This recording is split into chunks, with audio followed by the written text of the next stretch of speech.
All right, let's talk about the Detroit Lions. This is a team that's coaching staff has been absolutely ravaged by other teams. Look, it happens when you win in the NFL, but lost in the of the hustle and bustle of that news and the shuffling of coaches, the Lions have actually done a really incredible job with a reset they've done at the top of the organization. I think it sets up the Lions for great success in the short, medium, and long term.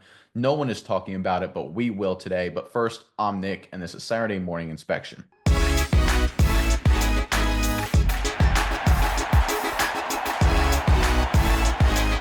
All right, a lot of people were wondering what the Lions would do to replace Ben Johnson and Aaron Glenn, their offensive and defensive coordinator, respectively. And they've done a really solid job in with their new hires. And we'll break that down in just a second, who those guys are, and give you a high level. But it's important to understand the Lions have finally recognized, I don't want to say finally, but they've aggressively recognized, I'll say, the situation that they're in right now. The paradigm has shifted. They are no longer the scrappy underdog, the feel good story. They're the favorite. They're the top dog. And they have to come into every season now with a chip on their shoulder. They have to be the feisty guy at the top of the mountain trying to kick people off. They are the best team in the NFC. That playoff debacle, notwithstanding, Jane Daniels being ridiculous, Jared Goff having the worst game of his career in terms of his worst Lions game of his career, and of course, defensive injuries.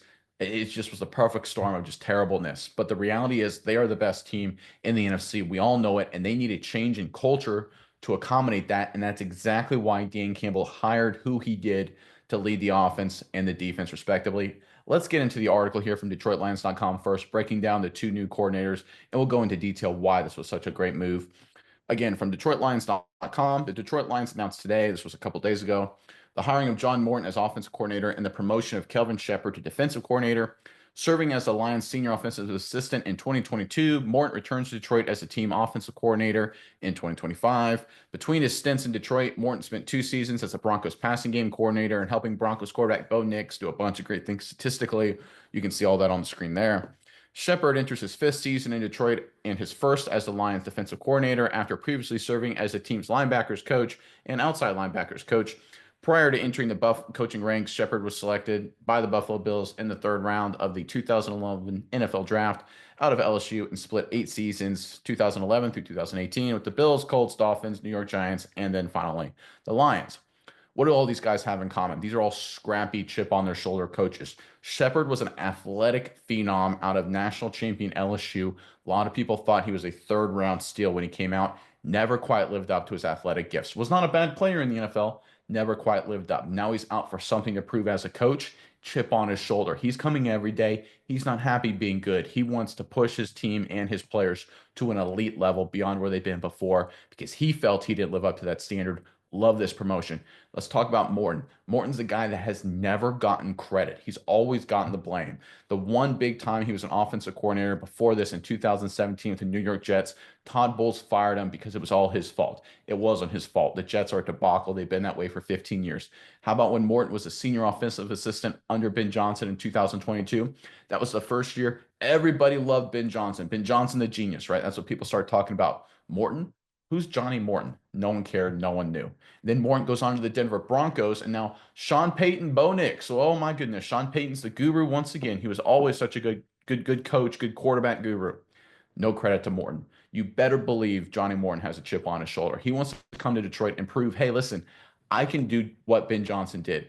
I play just as big a role in Bo Nix as Sean Payton did. You got a chip on your shoulder guy on Morton. You got a chip on your shoulder guy here in Kelvin Shepard. These are two hires that are going to come in day one and challenge these players, challenge their assistants on their staff. There will not be complacency in Detroit. This was two phenomenal hires by Dan Campbell. People aren't talking about this as much as they should, but this is a great job.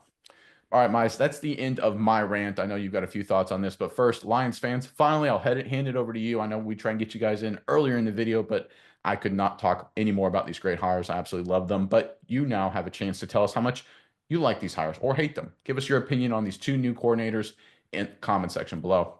But Miles, what are your thoughts on these two new hires, relatively new hires, obviously, for the Detroit Lions?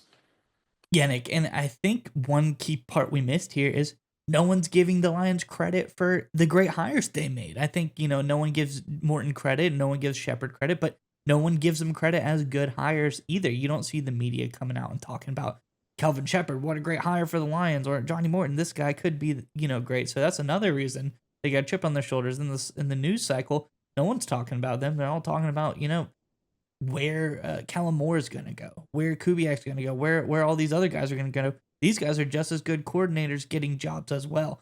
So I think this in its own right, you hit on something really important here is Dan Campbell brought in guys that fit his culture. You know, sometimes you talk about culture and it being players. Well, coaches have to fit your culture as well.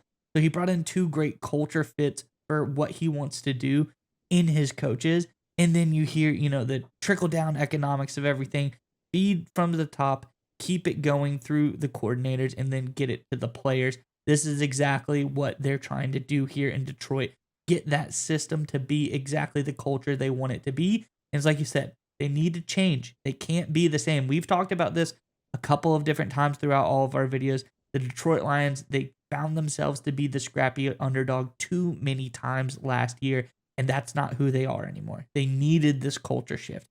Quite frankly, they probably needed to move off of Ben Johnson and Aaron Glenn to reset the culture of this team. It might feel like those moves hurt the team, but I feel like keeping them would hold this team back more than it would if they could do an entire reset because they have great players, they have a great head coach, and they have a great philosophy in Detroit.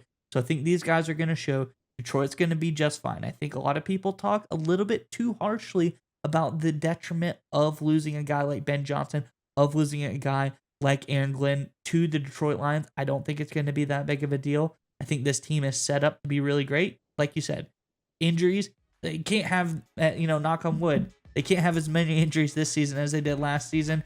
It was absolutely horrible. There was so many injuries to this defense especially. This team is going to have a major turnaround, and I expect them to be even better. I know it's hard to believe this coming season than they were last season.